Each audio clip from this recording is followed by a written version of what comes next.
Hello दोस्तों, it's 8:50 now and we are ready for the Hindu newspaper session. So let's start it.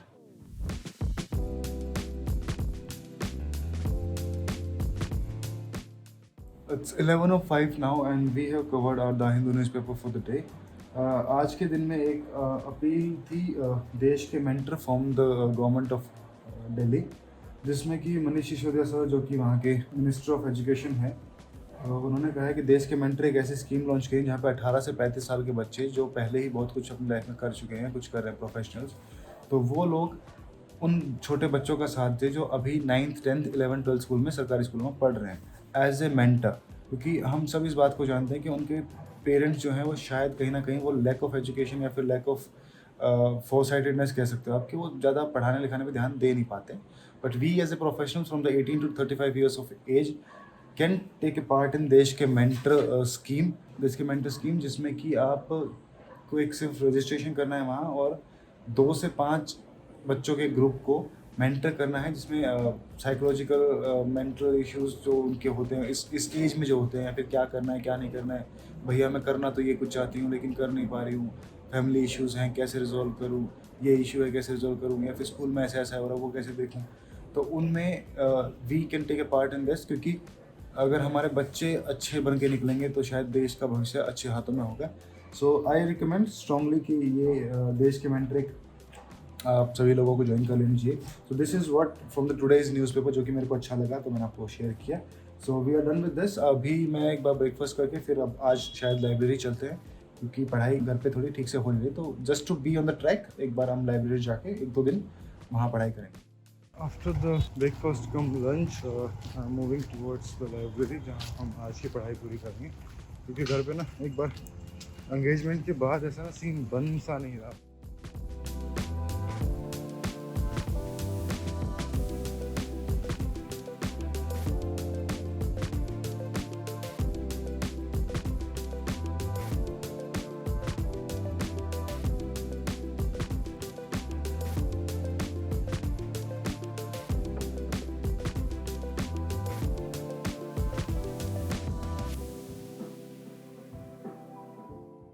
Three 45 by the clock now and I am going back to my home.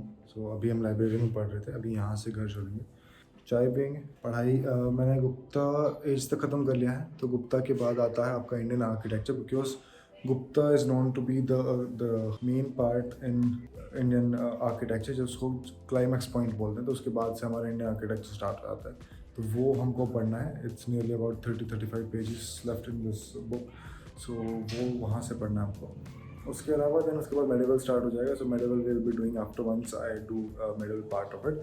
तो same portion wise करते चलेंगे। अगर art and culture मैंने पढ़ाई की है तो art and culture को ही मतलब उससे पहले उसका एंशिएंट वाला पार्ट में ख़त्म कर रहा हूँ। तो मेडिकल का आर्ट एंड कल्चर करना है तो उससे पहले मेडिकल का पार्ट ख़त्म करना है। Those 2 things have to be done first. Same goes with the modern में ज़्यादा कुछ आर्ट एंड कल्चर का है नहीं, so it's not the point. चलो भाई।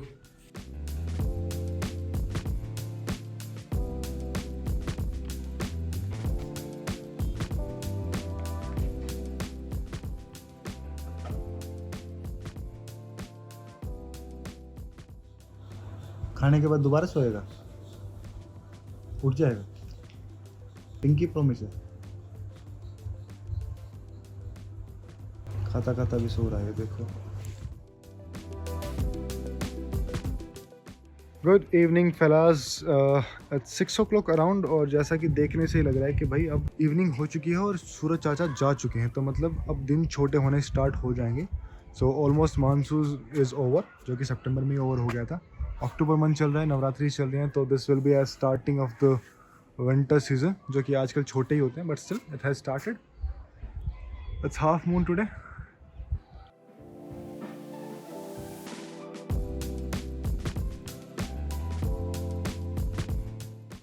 इट्स अराउंड 6:30 नाउ, और अभी थोड़ा सा बाहर अंधेरा हो गया है, मतलब इतना कि मैं पढ़ सकता हूँ बट ज़्यादा जोर लगाना पड़ रहा है।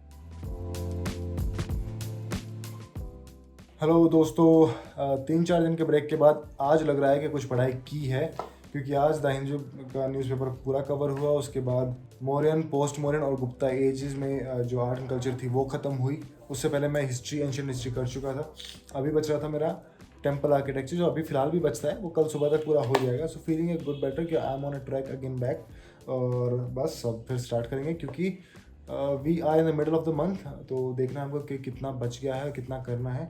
तो वो सब देखने से पहले डिनर करके आते हैं। Will sharply meeting you at 9 PM। फिर 9 से 10 अपना द हिंदू न्यूज़पेपर के कुछ नोट्स बनाने हैं, एंड देन अगेन एक text from the book of Bhagavad Gita.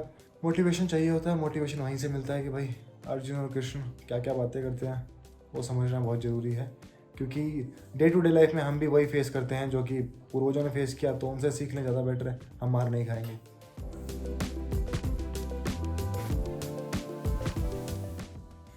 Chapter number 2, text 10 and 11, those are two which I read today.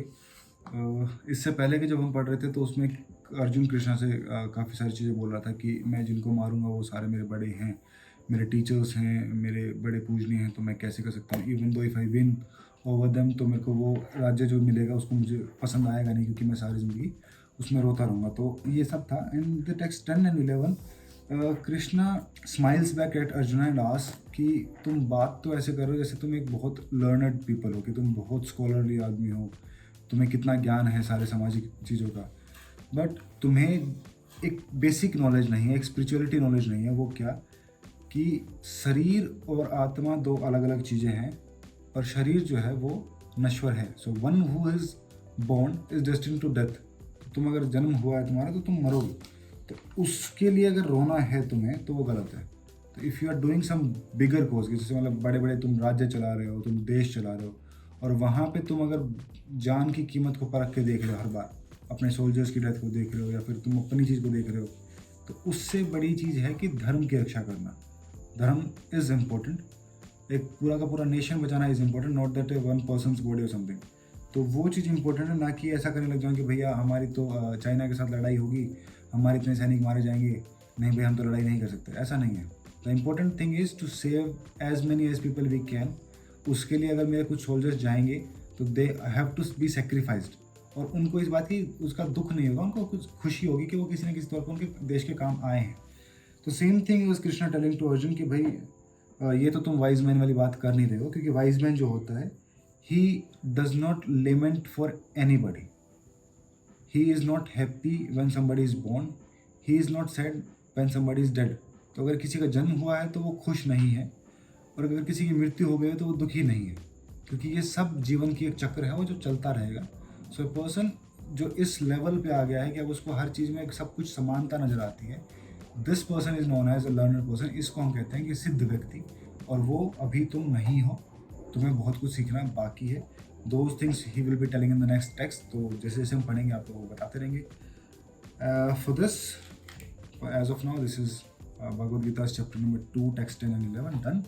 और अब मैं कुछ काम करने थे बीच में, वो कर तो पाए हैं, बट स्टिल अभी के लिए सोते हैं, क्योंकि नींद इकट्ठी हो रखी है बहुत दिनों की। अभी एक अच्छे से नींद लेंगे, सुबह 6:15 sharp will rise up and again start studying. Good night.